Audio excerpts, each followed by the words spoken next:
हाग्रामा महिलारि दैदेननाय बिपिएफनि मोनबा रादाय 37 नं धोनस्रि बियाबाव मोनबा रादायनि चेक रानदों। दिनै उदालगुरिनि पुहुरा बारि गेलेग्रा फोथारावबो 37 नं धोनस्रि बियाबाव मोनबा गेरेन्टि बिथांखिनि मुलाम्फागिरिफोरनो चेक राननानै होयो। बिटिसि सरकारा मोनबा गेरेन्टि बिथांखिनि गेजेरजों चेक राननानै होदों।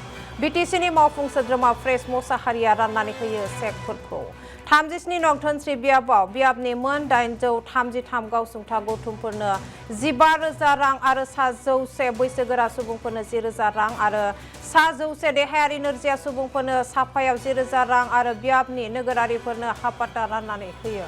चेक आरो हानि पाटा राननानै होयो मावफुं सोद्रोमा फ्रेस मोसाहारिया।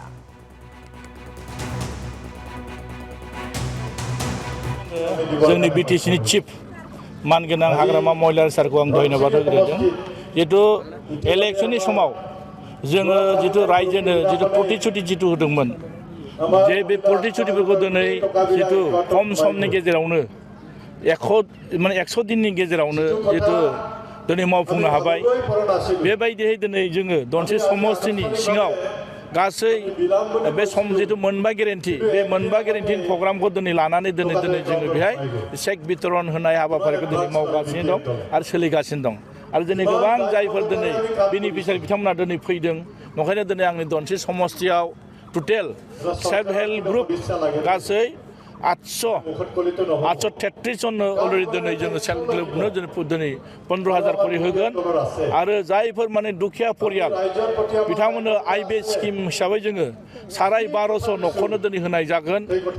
जोङो दिनै बे आरो बिनि गेजेराव जोंहा 3 नम्बर गेरेन्टि हिसाबै जों लादोंमोन जायफोर दिनै माने बैसो जानाय बोराय सुबुं बिथांमोना दिनै गोबां माने थाखा फैसा माखासे मुलि जानो माखासे रांखान्थि गोबां अभाब जायो बिथांमोननोबो जोङो 100 जन दनसे समस्यायाव जोङो दिनै बैसो जानाय मानसिफोरनो होगोन।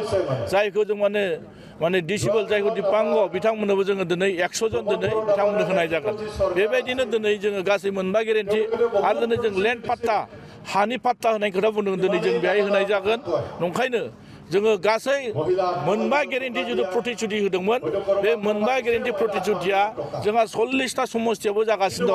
बेबायदि हिसाबै दिनैनि दिनाव जोङो दनसे समस्तियाव बे हाबाफारिखौ मावफुंनो हादों आरो जों गासै माने जोंनि दनसे समस्तियाव 100 जन इउथ